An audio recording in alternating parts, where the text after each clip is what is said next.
Bonjour à tous, bienvenue et merci de votre présence à ce webinaire usage et mésusage des tests psychologiques au travail. Vous êtes nombreux à nous interroger, notamment après un entretien annuel sur les objectifs ou bien un entretien professionnel sur les parcours ou bien même un recrutement sur le bien fondé et l'usage qui décrivent des profils de personnalité pour ces tests ou même des capacités d'un sujet. Certains se voient proposer même un bilan de progrès lorsque leur posture ou leur vie professionnelle peut devenir plus difficile. Ces tests sont alors utilisés pour inciter le salarié individuellement au reclassement ou bien à un changement de métier qui conviendrait mieux puisque le test le dit. Et c'est bien là le sujet, l'évaluation en entreprise et les tests qui finalement sont un outil bien populaire, bien facile, car ils fournissent des données objectives et quantifiables. Mais justement, la question que vous nous avez posée et qui est le sujet et le cœur de ce webinaire, c'est sont-ils toujours utilisés de manière appropriée? Quels sont les risques de biais, de discrimination? Et sur le plan éthique, sont-ils valides, fiables, fidèles? Voilà, c'est un nouvel objet d'attention, c'est un nouvel objet syndical finalement pour nous que sont ces tests psychologiques. Comment pouvons-nous nous assurer que ces outils servent réellement leurs objectifs sans nuire aux individus? Alors pour cela, nous accueillons une équipe de chercheurs hein, au CNAM, du laboratoire INETOP, voilà, ces chercheurs sont spécialistes de l'évaluation et des tests psychométriques. Euh, on va avoir deux moments dans ce webinaire, hein. Une première demi-heure, voilà, avec Katia Thériault et Even Loirer, demi-heure de présentation. N'hésitez pas tout au long de cette demi-heure à poser des questions dans le chat ou dans le QR. Voilà, on essaiera de les synthétiser et ensuite, avec la participation de Pascal Bessonneau, Jean-Luc Bernot, Richard Gutschek et Lynn Lotelier, nous aurons une demi-heure de questions-réponses et puis peut-être aussi de témoignages de votre part. N'hésitez pas. Voilà. Aurons-nous le support de présentation et la première question? Écoutez, on verra par la suite. Voilà. Donc, c'est parti pour une demi-heure de présentation et peut-être la première question que l'on peut se poser, c'est pourquoi sont utilisés ces tests en entreprise? Merci de la question. Alors, pourquoi utiliser des tests psychométriques? Tout d'abord, pour obtenir une mesure plus objective des caractéristiques psychologiques des personnes. Et cela dans beaucoup de registres d'activités RH, classer, sélectionner, évaluer, mieux se connaître, se développer, etc. Alors pourquoi plus objective? C'est parce que les autres méthodes sont soumises à des biais ou sont lourds et coûteux à mettre en œuvre. Par exemple, pour le recrutement, on peut mobiliser des essais professionnels ou des mises en situation, mais elles sont coûteuses, difficiles à mettre en œuvre. Les entretiens que l'on peut mener sont généralement peu valides, notamment quand ils sont peu structurés et soumis à de nombreux biais. Des biais de la part des recruteurs, c'est tous les biais socio-cognitifs de perception, d'interprétation, la projection des stéréotypes, etc. Mais aussi de la part des candidats qui peuvent développer une sorte de stratégie de réponse adaptée aux attentes du recruteur, ce qu'on appelle la désirabilité sociale. Et puis, il y a d'autres techniques alternatives, comme la graphologie, l'astrologie, la numérologie et bien d'autres encore, mais elles ont une validité nulle et donc ne sont pas adaptées. Alors, encore faut-il que les tests utilisés, un, soient valides et deux, soient bien utilisés. Donc, on va parler de ça dans l'exposé, avec d'abord un constat sur les usages des tests. Ensuite, on posera la question, qu'est-ce qu'un test de qualité? Et enfin, qu'est-ce qu'une pratique de qualité des tests? Un constat sur les usages des tests. Dans le monde du travail, on peut constater que les tests les plus utilisés ne sont pas les plus valides, ils sont même souvent les moins valides. Alors, il y a des raisons pour ça. On va donner un exemple, l'exemple du MBTI, le Myers-Briggs Type Indicator, qui est le test le plus utilisé au monde. La société qui le diffuse annonce près de 2 millions d'utilisations par an dans le monde. Et en fait, c'est un test qui, par ailleurs, de façon récurrente, fait l'objet d'études de validité qui démontrent qu'il est faiblement valide. Par exemple, on lui reproche un modèle théorique euh, ancien, euh, peu robuste, qui fait l'objet de nombreuses critiques.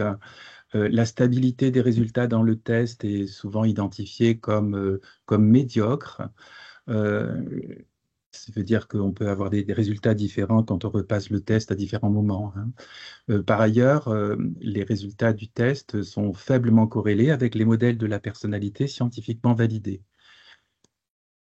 Les raisons du succès, parce que c'est paradoxal, on peut se dire, mais pourquoi on continue à utiliser de façon aussi importante un test qui présente une faible validité? Alors, c'est un exemple, il y en a d'autres, hein, il n'y a pas que le MBTI qui est euh, identifié comme ayant ces propriétés, il y en a d'autres. Les raisons du succès, ben, c'est que, en fait, ce sont des tests qui s'appuient sur un modèle très simple qui est supposé expliquer beaucoup. Le MBTI, c'est un profil en 4 dimensions. Et avec ces 4 dimensions, on va l'utiliser comme une clé pour beaucoup d'activités, la communication, le management, la cohérence d'équipe, le développement personnel, le coaching, la prévention des RPS. On a regardé sur les préconisations d'utilisation sur les sites de la société qui diffuse la gestion du changement, la gestion des conflits, la gestion du stress, la prise de décision, enfin, beaucoup d'activités qui pourraient être améliorées par l'utilisation de ce test qui s'appuie sur, de façon un petit peu magique, hein, un modèle extrêmement simple. Ce n'est pas la seule raison du succès. Il y a aussi une commercialisation offensive avec beaucoup d'arguments qui, si on regarde de près, ne sont pas des arguments scientifiques.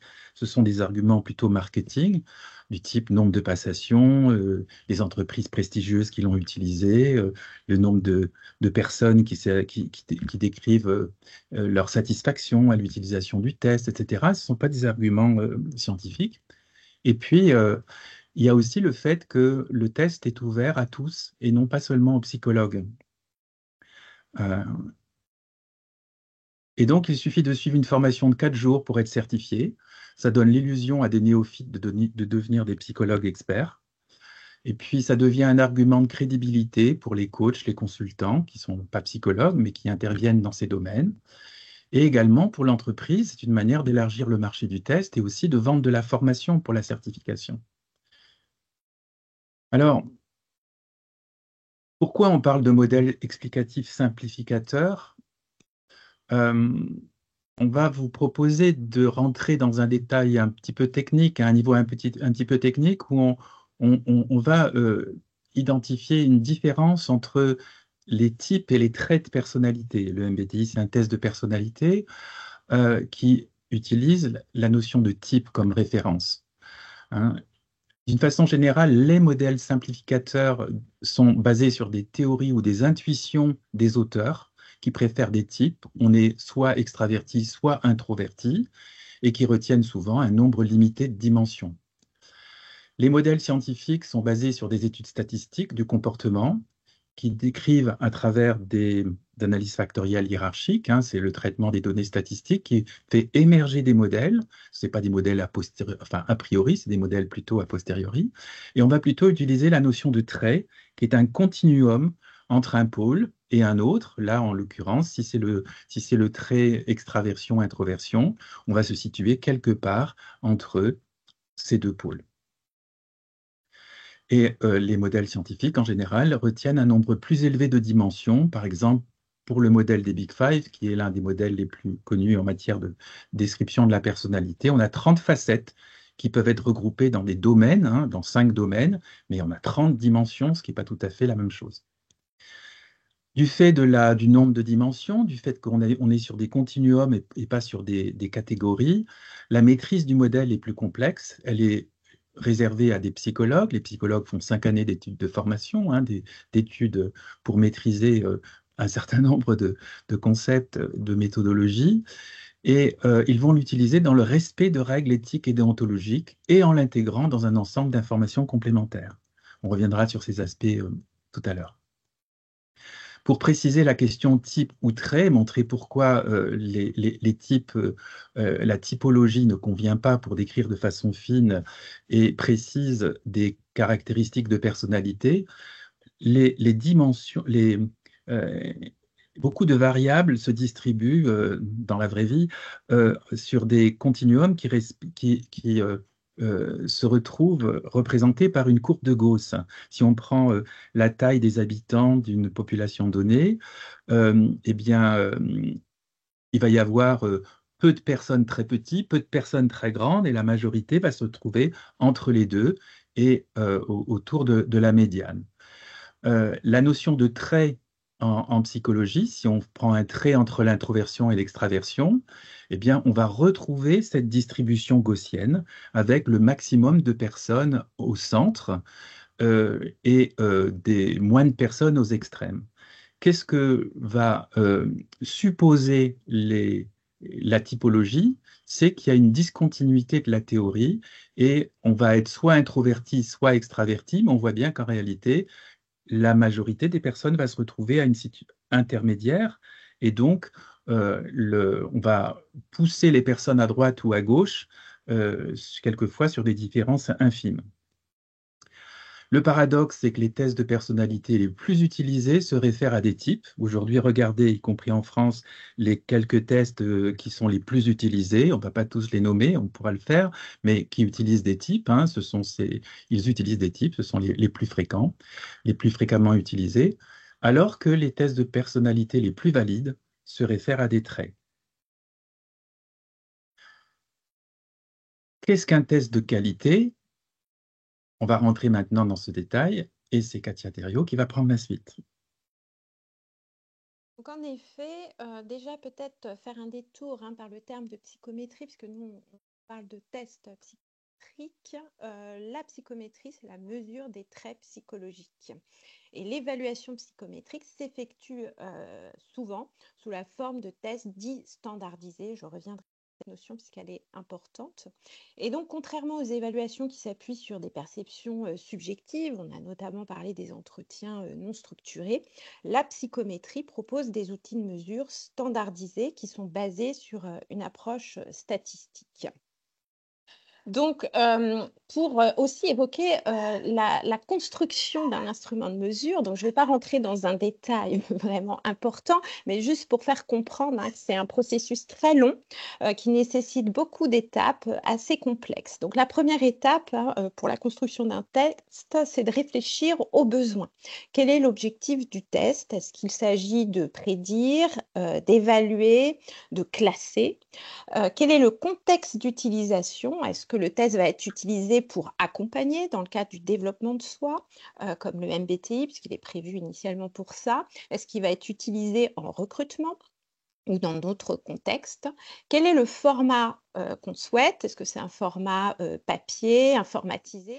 Donc ensuite, on va s'interroger évidemment sur ce qu'on souhaite mesurer, le construit. Est-ce qu'on veut mesurer des connaissances, des capacités, la personnalité et puis le public, hein? Est-ce qu'on va passer un test pour des adultes, des adolescents, des hommes, des femmes, des professionnels, des cadres uniquement? Voilà, tout ça, ça a son importance dans cette première étape. Deuxième étape, on va élaborer une version pilote du test. Pour ça, on va impliquer un échantillon représentatif de la population. Donc, si je souhaite développer un test de personnalité pour des adultes cadres, je vais impliquer des adultes cadre au moment de la version pilote et on va mener une étude qualitative avec cette population visée pour leur demander, par exemple, ce que c'est la personnalité, évidemment, ou des questions plus précises, donc sous forme d'entretien, de focus group, de workshop. On va ensuite créer des questions. Ces questions vont être soumises à un groupe d'experts, vraiment experts de la dimension évaluée, donc par exemple de la personnalité, mais aussi on va proposer ces items à des bénéficiaires pour voir si ces items sont compréhensibles, parce que sinon on peut avoir des biais liés à la compréhensibilité des questions. Et là, c'est important que les questions soient claires. On va ensuite pré-tester ce test pilote auprès d'un petit échantillon, analyser les données, revoir les questions si besoin, pour ensuite vraiment faire passer la version définitive auprès d'un échantillon dit représentatif de la population, donc assez important. On va souvent inclure d'autres mesures, par exemple un autre questionnaire de personnalité si on souhaite développer un questionnaire de personnalité. Et on va analyser les données, les propriétés métriques. Donc, il y a 3 propriétés métriques importantes que je vais juste détailler très rapidement puisque ce n'est pas l'objectif de rentrer dans la technique, mais c'est juste pour dire que quand on utilise un test, on doit avoir accès à minima à un manuel ou s'il n'y a pas de manuel, à des études scientifiques qui vont montrer les analyses psychométriques de l'outil pour s'assurer qu'il a bien des preuves de bonne qualité psychométrique. Et donc, ces trois mesures, c'est la sensibilité, c'est-à-dire est-ce que le test discrimine bien les sujets entre eux. Deuxième qualité, c'est ce qu'on appelle la fidélité, et Even en a déjà un peu parlé, c'est est-ce que le test est stable dans le temps, si on le passe à un temps A et qu'on sait que, par exemple, on sait que la personnalité est stable, on devrait obtenir les mêmes résultats à peu près à un temps B. Et puis, troisième qualité importante, c'est ce qu'on appelle la validité. C'est est-ce que le test mesure bien ce qu'il est censé mesurer? Donc, si on reste sur le test de personnalité, eh bien, est-ce qu'il mesure bien la personnalité? Et notamment, si on utilise le modèle du Big Five dont on a parlé, est-ce qu'il mesure bien ce modèle théorique? Autre élément important, j'ai déjà effleuré la question, c'est la notion d'échantillon représentatif de la population.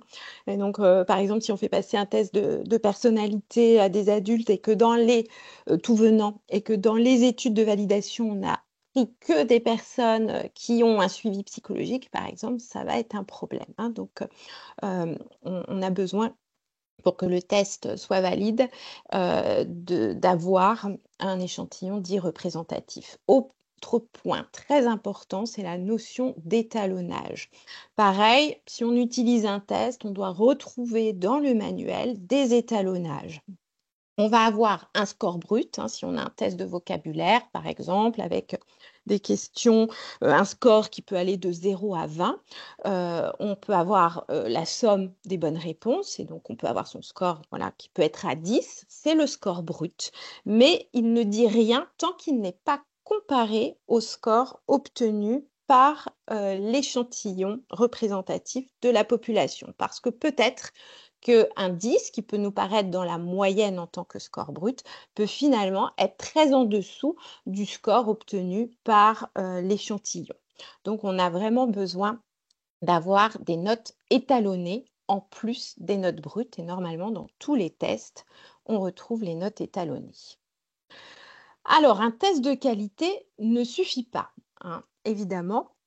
Il va falloir aussi, entre guillemets, une pratique de qualité. Et la première chose, c'est évidemment dans le choix du test. Si on reprend l'exemple des tests de personnalité, il en existe vraiment beaucoup. Donc, il faut choisir un test qui possède de bonnes qualités psychométriques, on vient de le montrer. Il faut ensuite utiliser le test pour l'objectif et dans le contexte pour lequel il est censé être utilisé.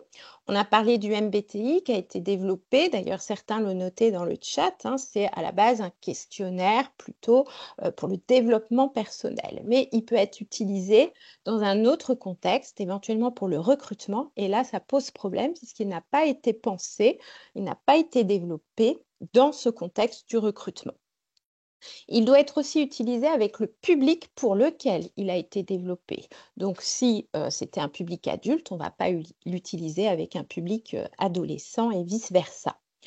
On doit aussi utiliser un test dit récent. On a toujours des versions hein, qui sortent. On reprend par exemple le NeoPi 3, qui est un test qui évalue la personnalité sur le modèle du Big Five. Juste avant, il y avait le NeoPi R. Bon, il faut utiliser, si possible, le NeoPi 3 et pas le NeoPi R, puisque les normes évoluent. Donc, on a vraiment, c'est important d'utiliser le test le plus récent. Je donne aussi ici l'exemple d'un test d'intelligence hein, qu'on appelle la VICE. La VICE 4 existe, la VICE 5 va sortir d'ailleurs dans quelques temps.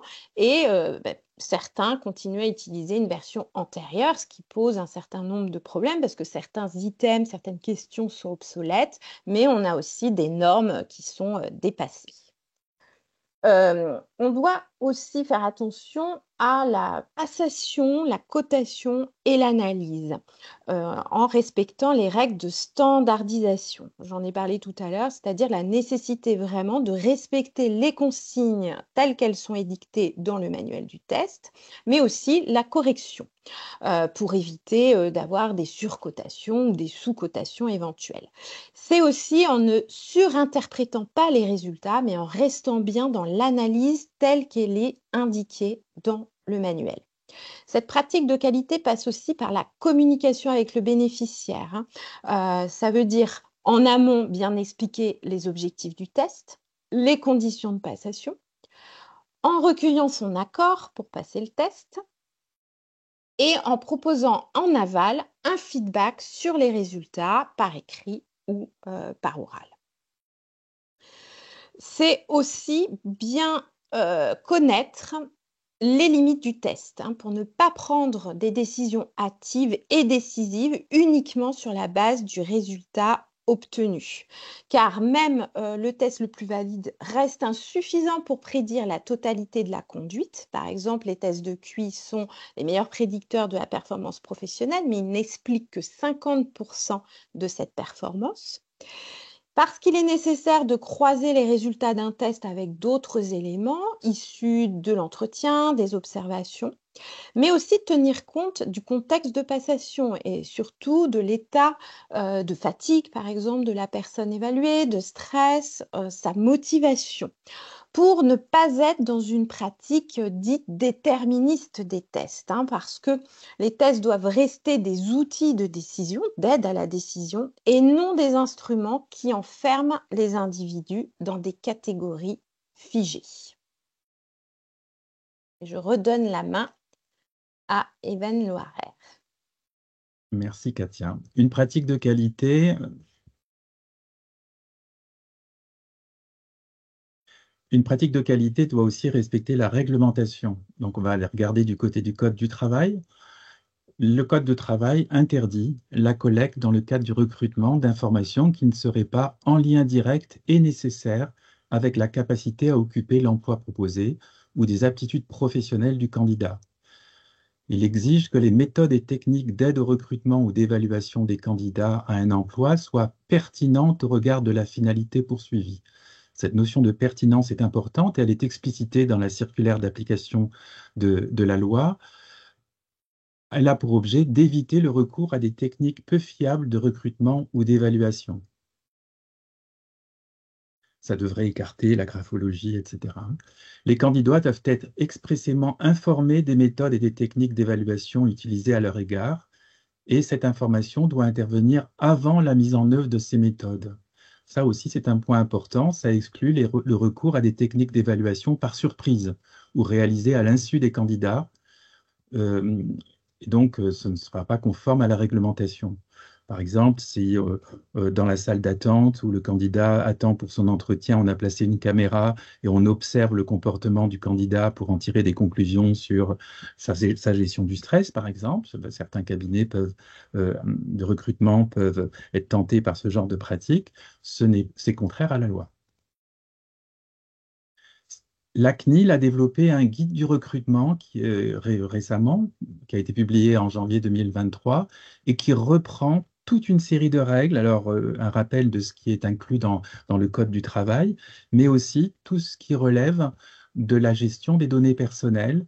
Et il y a toute une série d'indications qui sont extrêmement importantes pour identifier les droits des personnes par rapport à la pratique des tests en milieu professionnel. Une première obligation est celle de la confidentialité, avec le rappel que les réponses à un test ainsi que les évaluations qui en résultent constituent des données à caractère personnel et doivent rester confidentielles conformément au Code du travail.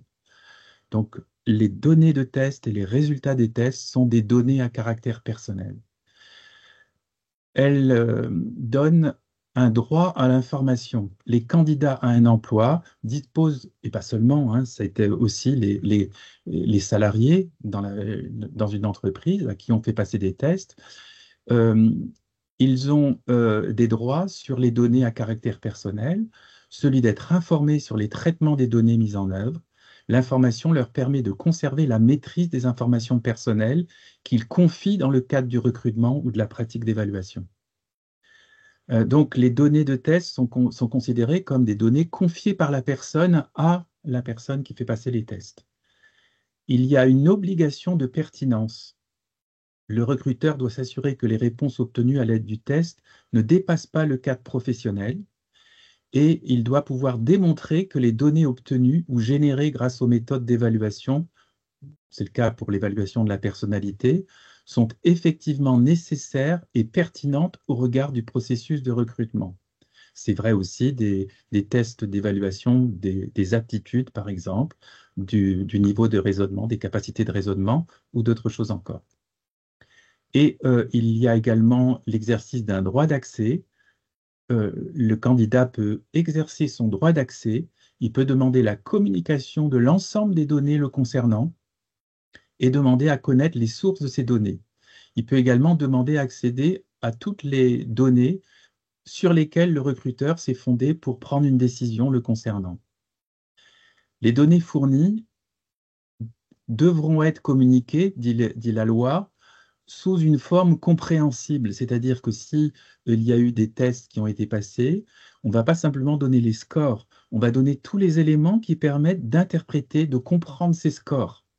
Donc, les codes, les sigles, les abréviations doivent être explicités et lorsque on va traduire des scores bruts en scores étalonnés et ensuite en conclusion sur telle ou telle caractéristique de la personne, tout ça doit être restitué dans la communication des résultats.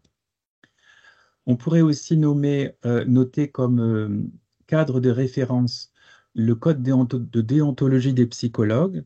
Il y a bien entendu beaucoup d'avantages à ce que les évaluations psychologiques soient réalisées par des psychologues, parce que les psychologues s'engagent à respecter la déontologie et le code de déontologie précise que lorsque il y a utilisation de techniques d'évaluation, ces outils doivent avoir été scientifiquement validés. Donc le psychologue s'engage à n'utiliser que des outils scientifiquement validés et il s'engage également dans l'administration, la correction, l'analyse des résultats des tests à ce qu'il respecte les recommandations de la Commission internationale des tests, qui est une instance internationale, vous pouvez trouver sur le site de l'ITC, hein, la Commission internationale des tests, toute une série de ce qui sont appelés les guidelines, c'est-à-dire en fait ce sont des recommandations qui sont faites pour le bon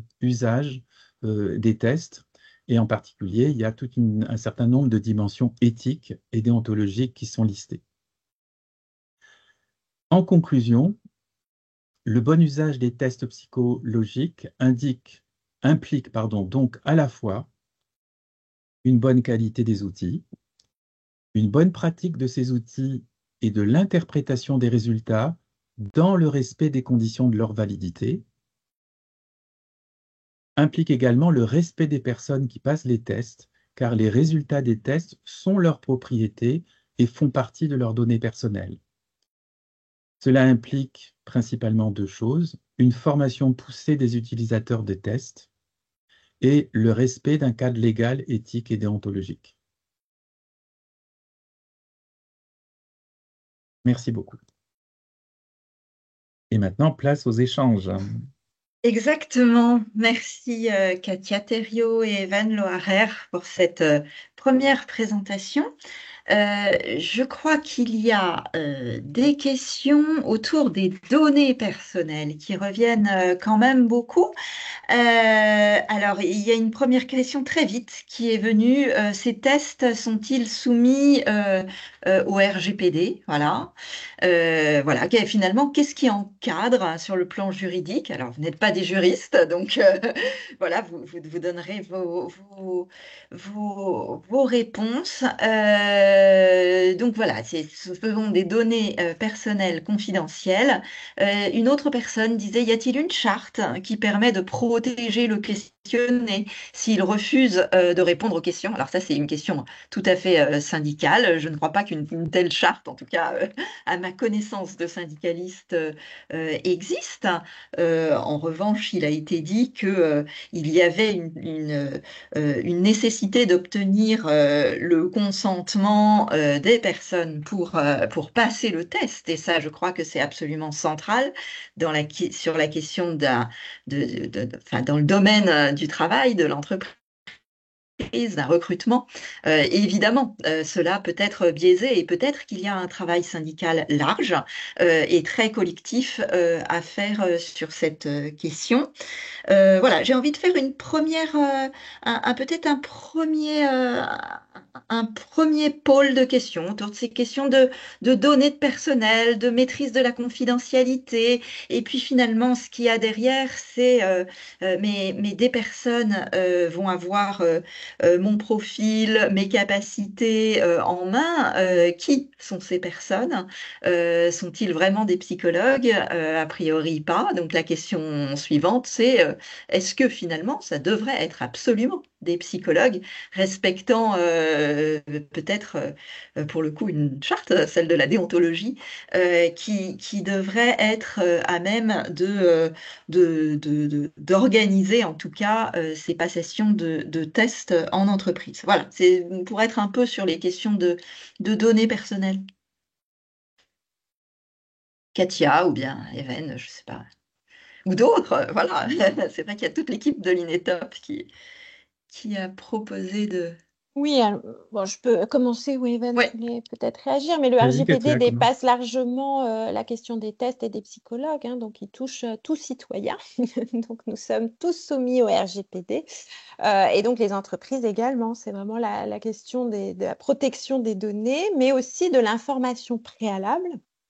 Mais aussi du stockage de ces données, de la temporalité, combien de temps les données sont stockées. Donc, quand une personne passe un test, a priori, elle doit être informée, en effet, en amont, de comment les données vont être utilisées, est-ce qu'elles vont être stockées avec les noms, les prénoms, juste les résultats, etc. Combien de temps, si c'est 1 mois, 2 mois, 3 mois, 10 mois. Et ils ont droit à une rectification des données, à une suppression des données. Ils peuvent s'opposer à l'utilisation de ces données. En Il y a Jean-Luc complément, aussi qui veut oui, vas-y intervenir. Jean-Luc, je t'en prie. Merci. Oui, oui, je crois, je souscris tout à fait à ce qui a été dit et je crois que ça demande de la part des personnes qui sont amenées à utiliser et gérer des tests en entreprise une vigilance particulière parce que ce sont des données extrêmement sensibles et dans une époque où, par exemple, le piratage des données numériques peut être monnaie courante, c'est important d'avoir réfléchi à des procédures pour respecter l'anonymat ou enfin mettre tout en œuvre pour éviter qu'il y ait une accessibilité à ces données, parce qu'on peut imaginer que ça puisse avoir des conséquences très dommageables pour les personnes concernées si les fichiers étaient revendus sur la place publique, voilà, avec des données qui sont quand même parfois très intimes.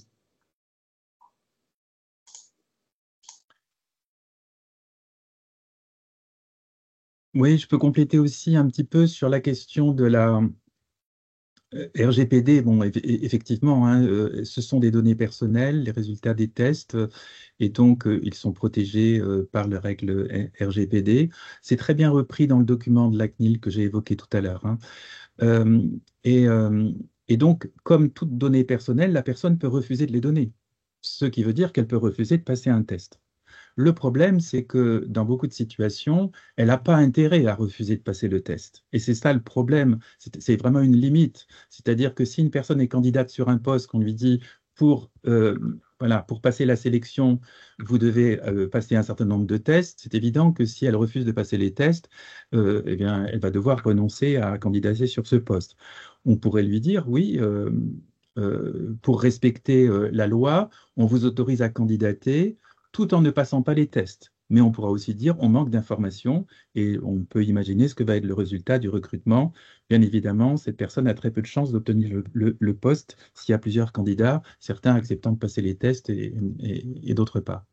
De la même façon, hein, quand dans le respect des règles, dans le respect de la loi ou des règles RGPD, il y a la question du droit à l'accès à l'information.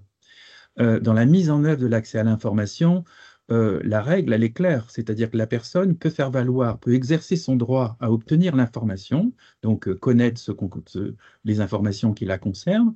Elle peut aussi, bien sûr, demander à ce que l'information soit supprimée au bout d'un certain temps, etc.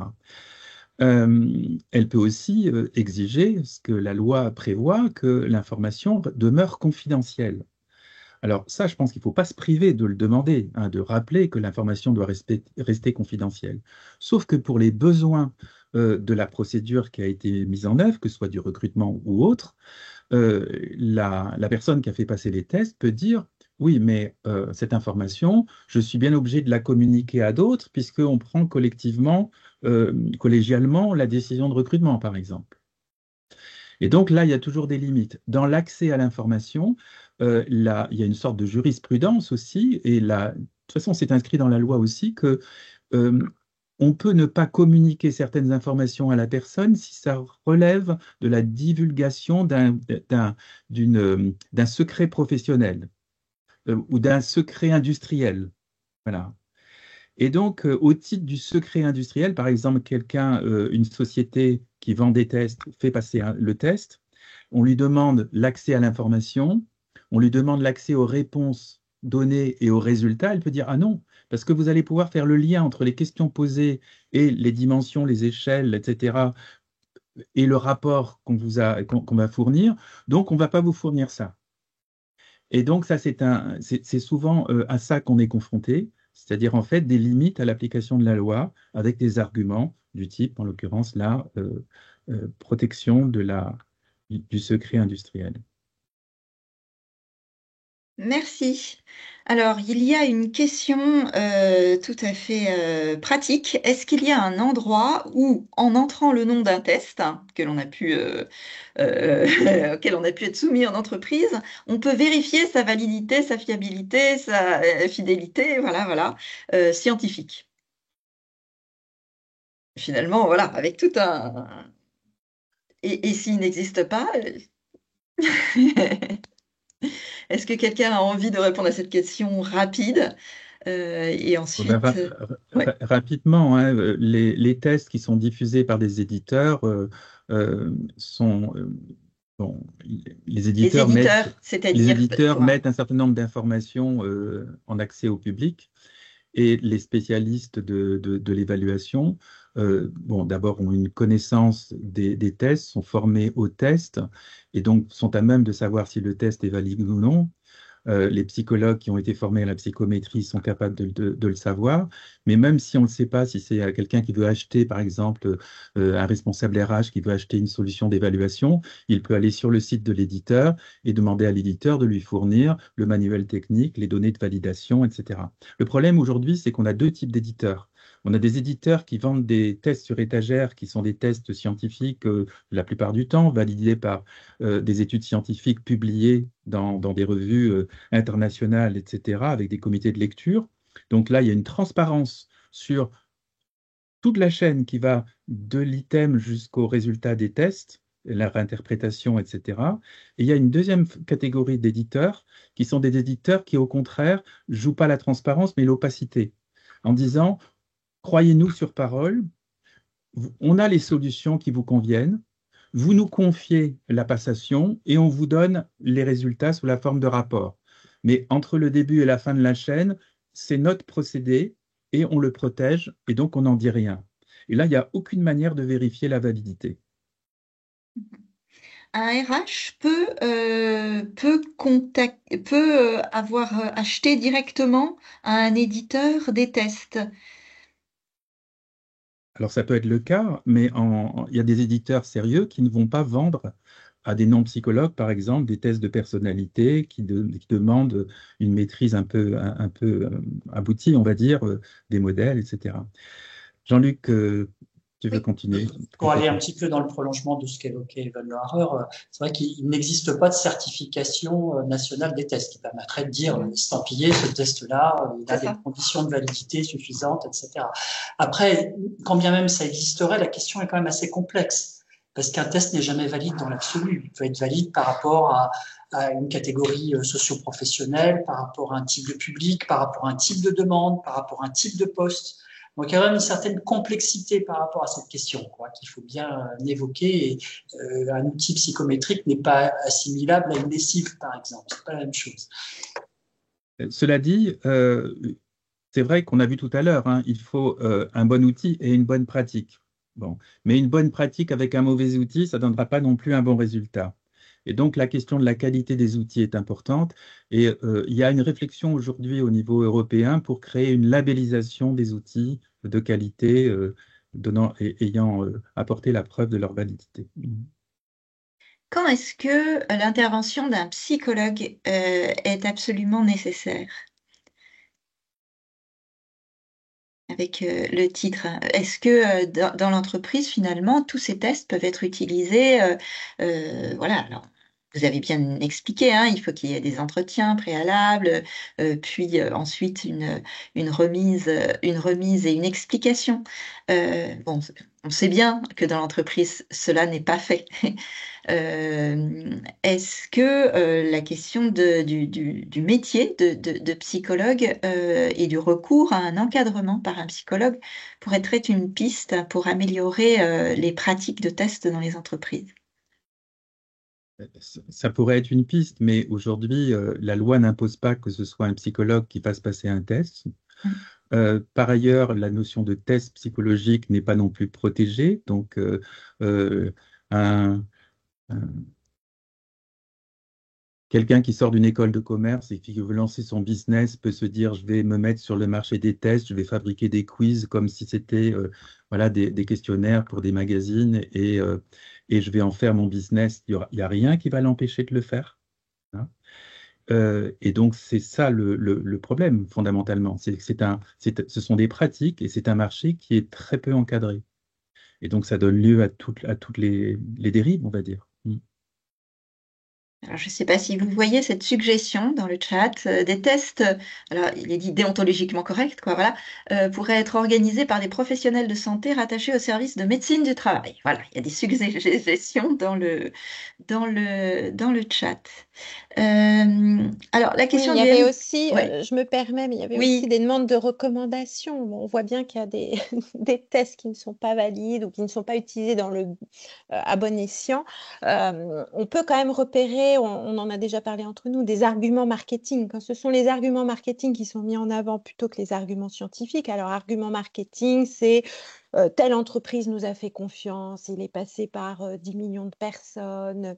Il s'appuie sur les neurosciences, etc. Tout ça, ce sont des arguments marketing. Si on n'a pas accès à au manuel, on disait, aux données scientifiques, en donnant des chiffres vraiment sur bon, ce qu'on appelle la sensibilité, fidélité, validité. Bon, là, il y a anguille sous roche. Si on ne peut pas, on demande des précisions sur le modèle sous-jacent, théorique, etc. Pareil, anguille sous roche, si on n'a pas de réponse. Donc, ça peut être de poser déjà des questions sur le test et d'avoir accès aux données sous-jacentes. Et demander aussi si les évaluations ou si les études de validité ont été menées de façon indépendante. Ça, c'est un point important parce que les personnes qui ont créé leurs tests peuvent annoncer n'importe quel coefficient de validité à des niveaux très élevés. S'il n'y a personne pour vérifier, ça pose un problème, bien entendu. Donc, en fait, il faut qu'il y ait des évaluations externes, qu'il y ait une communauté scientifique qui puisse à un moment donné attester de la qualité. Entendu. Alors, il y a une RH ou un RH hein, qui témoigne dans le chat en disant juste que les candidats disent aimer les tests. Hein. Donc, y compris pour des RH, ça les met dans des postures paradoxales, dit-il. Voilà, parce que voilà, c'est aussi, ça peut aussi avoir un attrait et fasciner. Une personne témoigne avoir été testée. Voilà, les managers sont formés à la méthode DISC. Connaissez-vous cette méthode? Et alors, il s'est retrouvé dans une situation où un des managers a dit, ah bah toi t'es rouge, donc tu peux pas aller en SS2I parce que rouge.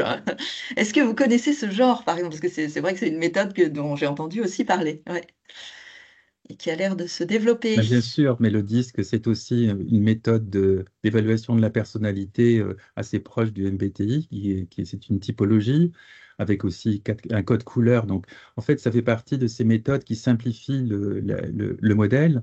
Et donc, ce modèle, il est facile à communiquer, à utiliser. C'est exactement le même schéma que le MBTI. Et donc, avec les mêmes limites que le MBTI qu'on a évoqué tout à l'heure. Alors sur le MBTI, justement, il y a plusieurs personnes au début, alors certaines, on sentait dans les questions qu'elles y restaient attachées. Et une personne a dit, est-ce que vous pourriez réexpliquer quand même sur le MBTI pourquoi il n'a pas d'utilité dans le recrutement? Oui, et donner des sources. Alors, je pense qu'on pourra donner, mais il suffit déjà, dans les derniers 6 mois, il y a eu de nombreux articles sur le manque de fidélité, notamment du MBTI. Hein. Donc, même dans les journaux, des articles dans Le Monde, etc. Et donc, par exemple, sur le MBTI, puisqu'on parlait de la typologie, puisque c'est un fonctionnement typologie, le problème principal du MBTI, c'est le manque de fidélité temporelle. C'est-à-dire que comme on est un type ou un autre, on peut, avec une question, changeant juste la réponse à une question, si on était à peu près voilà, au milieu, basculer d'un type à l'autre. Et donc, ça change complètement C'est les ça. résultats entre deux passations, ce qui n'est pas normal, puisqu'on a dit la personnalité reste stable. Donc, à la différence des traits, voilà, on n'a pas ce changement complet de type d'une passation à l'autre. On voit bien le succès des typologies. Hein. Le cerveau aime ce qui est simple et un peu moins ce qui est subtil et ce qui est, voilà. Et donc, les types, la combinaison des types, c'est tellement facile à comprendre, à s'approprier, à utiliser, sauf qu'en réalité, ça caricature totalement la réalité. Comme l'essentiel, le plus grand nombre se trouve sur les positions médianes. Et donc, entre 49 où je suis introverti, 51 je deviens extraverti, les types vont maximiser vraiment les différences artificiellement. Donc, c'est un espèce de prêt-à-penser facile, quoi. Mais c'est sûr que c'était très attractif, c'est pour ça que les gens les aiment bien. Sauf que c'est pas scientifique, c'est tout. Donc, si on veut passer un bon moment à se faire plaisir et à se coller des gommettes de couleur dans une activité de cohésion d'équipe, pourquoi pas, on pourrait le faire avec autre chose. Mais voilà. Et en fait, ce qu'il faut vraiment comprendre, parce que oui, les gens aiment bien les tests, aiment bien les résultats des tests, et on a étudié scientifiquement euh, le, le, le peu de validité de l'avis que les personnes qui ont passé des tests elles-mêmes peuvent avoir sur le résultat du test. Est-ce qu'elles sont capables de juger si un bon test ou non après l'avoir passé? Et en réalité, non, elles ne peuvent pas. Même si elles disent, je pense que c'est un bon test, elles sont très mal placées pour dire que c'est un bon test. Alors, il y a ce qu'on appelle l'effet Barnum hein, en psychologie, c'est-à-dire que des résultats, on peut se projeter dans des résultats et y trouver quelque chose qui correspond à soi, mais de toute façon, si la personne se reconnaît dans le test, elle dit, il est génial, ce test, c'est tout à fait moi, ok. Et si elle ne se reconnaît pas, elle peut dire, ah ben ce test m'a appris beaucoup de choses sur moi-même. Dans tous les cas, le test, il est gagnant. Donc, la, la- voilà, la validation par les usagers n'est vraiment pas scientifique. Jean-Luc?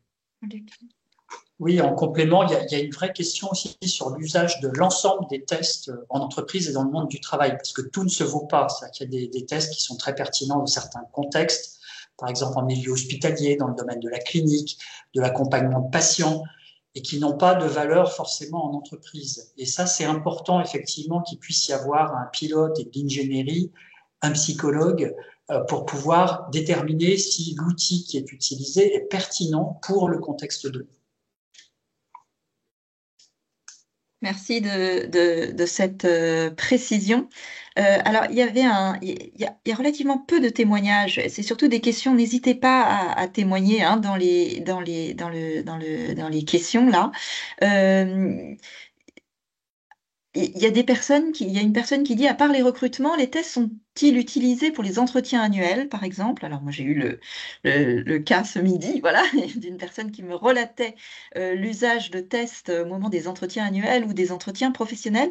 J'ai envie de demander dans le chat, est-ce qu'il y a des personnes qui ont ce type, qui voient ce type d'usage? Et peut-on les refuser si par exemple ils ne sont pas de qualité ou adaptés? Ben, on en revient exactement à la question qui a été présentée. Dans l'absolu, oui, puisque des tests doivent pouvoir, il doit pouvoir y avoir consentement aux tests.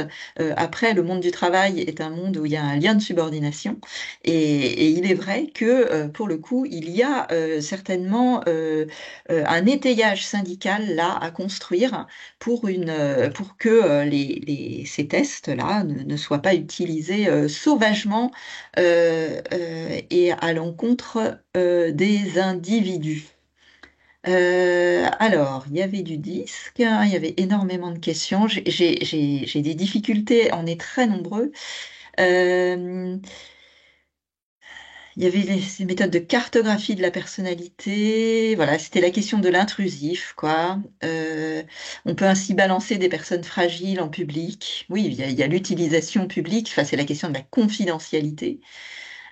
Qui revient sans cesse. Je ne sais pas s'il y a tellement de questions. Est-ce que vous en avez cerné certaines On peut qui... déjà répondre à la question de l'utilisation des tests dans les entretiens annuels.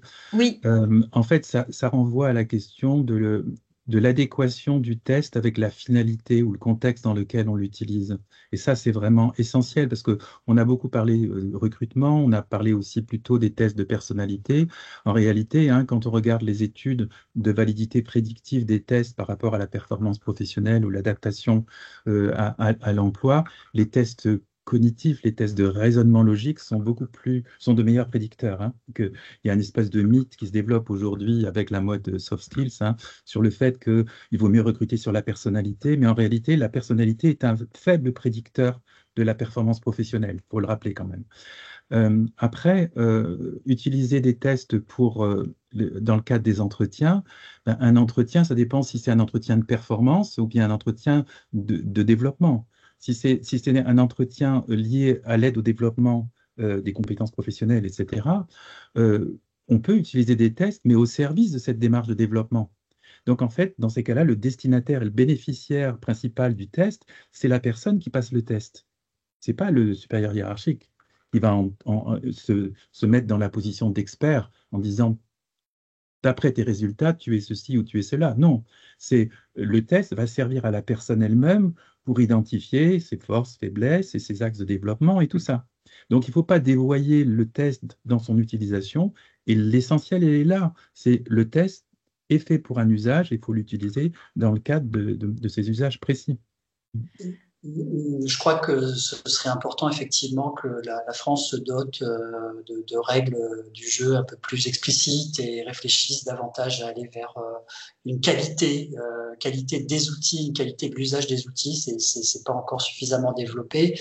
Et même dans des situations encore plus graves, puisqu'on a parlé de l'entreprise, mais il faut savoir que nous vivons dans un pays où aujourd'hui les tests sont parfois utilisés aussi par des mouvements sectaires pour embrigader, recruter et manipuler, on peut le dire, des adeptes. Et donc là, voilà, c'est aussi une forme très dévoyée de l'usage des tests qui répondent pas du tout à cet objectif. Il faut quand même rappeler qu'au départ, les outils psychométriques ont été créés avec une vocation humaniste. Et donc là, on est vraiment tout à fait aux antipodes par rapport à certains usages complètement dévoyés. Merci Jean-Luc. Est-ce que Katia, vous voulez conclure, enfin voilà, est-ce que l'un d'entre vous est-ce que l'IA reprend, voilà, se met à s'immiscer dans prédictive, hein, voilà, c'était quand même une Oui, question. depuis longtemps. Oui. Mais vas-y, Katia, si tu veux. Oui, bien sûr. Bon, l'IA, peut être très utile à la fois pour le développement des outils, mais aussi pour même travailler sur justement la communication des résultats, etc. À nouveau, de faire attention que ce soit pas juste l'IA qui soit utilisée pour développer des nouveaux outils sans qu'il y ait de validation scientifique derrière, ou qu'il soit juste utilisé pour trier les individus, comme j'ai pu le voir, puisque à nouveau, c'est pas tant l'outil, mais c'est la manière dont il va être utilisé et qui a vraiment besoin que ce soit accompagné par un professionnel avec toujours ses règles éthiques, déontologiques. Plus se pose aussi la question des données, puisqu'en ce moment, par rapport à l'IA, c'est vraiment le point aussi, le nœud, on va dire, de l'utilisation des données qui sont faites quand on utilise l'IA. Voilà, donc un support, mais attention à son utilisation. Il y a un point de vigilance qui peut être renforcé, enfin, le risque peut être renforcé par l'utilisation de l'IA, mais le risque existe dans l'utilisation des tests, quels qu'ils soient, dans le milieu professionnel, c'est que ce soit un instrument plutôt de convergence, d'appauvrissement de la diversité et de la richesse que procure la diversité des profils dans une organisation. Et donc, si on utilise le test pour finalement sélectionner les personnes qui se ressemblent ou qui se rapprochent d'un profil identifié comme idéal, ça se traduit généralement par un appauvrissement pour l'organisation, mais aussi ça se traduit par des pratiques discriminatoires. Et ça, c'est un vrai problème qui correspond bien entendu à ce qui est comment dire, mis en point de vigilance par la CNIL, par le Code du travail et par le Code de déontologie des psychologues aussi, bien entendu. Merci beaucoup à tous pour cette heure de webinaire. Alors, je sais que votre équipe est en train de préparer un MOOC, alors beaucoup plus développé, voilà, qui sera en ligne à la fin de l'été prochain, en septembre, je crois, voilà. Donc, il y aura à ce titre beaucoup d'informations et encore plus précises que ce que nous avons pu faire aujourd'hui. Aujourd'hui, sur le plan syndical, on doit tout de même retenir qu'il y a peu de règles du jeu explicites, en effet. Alors, de manière générale, disait Jean-Luc, mais dans l'entreprise, c'est sans doute notre rôle en tant qu'organisation syndicale que d'essayer de préciser les choses et au moins de donner des clés de lecture à chacun pour avancer. Voilà, bah écoutez, un grand merci. Le webinaire est disponible sur notre chaîne YouTube. Voilà, donc vous aurez tout ça sur la chaîne YouTube de la CFDT Cadre. Et puis, je vous souhaite une très bonne soirée et je remercie toute votre équipe, Even Loarer, Katia Thériault et toute l'équipe de l'INETOP d'avoir consacré ce temps voilà, pour éclairer un peu ce sujet complexe et à la fois fascinant que sont les tests psychométriques. Merci en tout cas pour votre accueil, merci pour les questions, Merci à l'attention tous. du public. Merci beaucoup. Une très belle soirée. Merci. Merci beaucoup. Soirée. Très bonne fin de Merci soirée. à tous. Au revoir.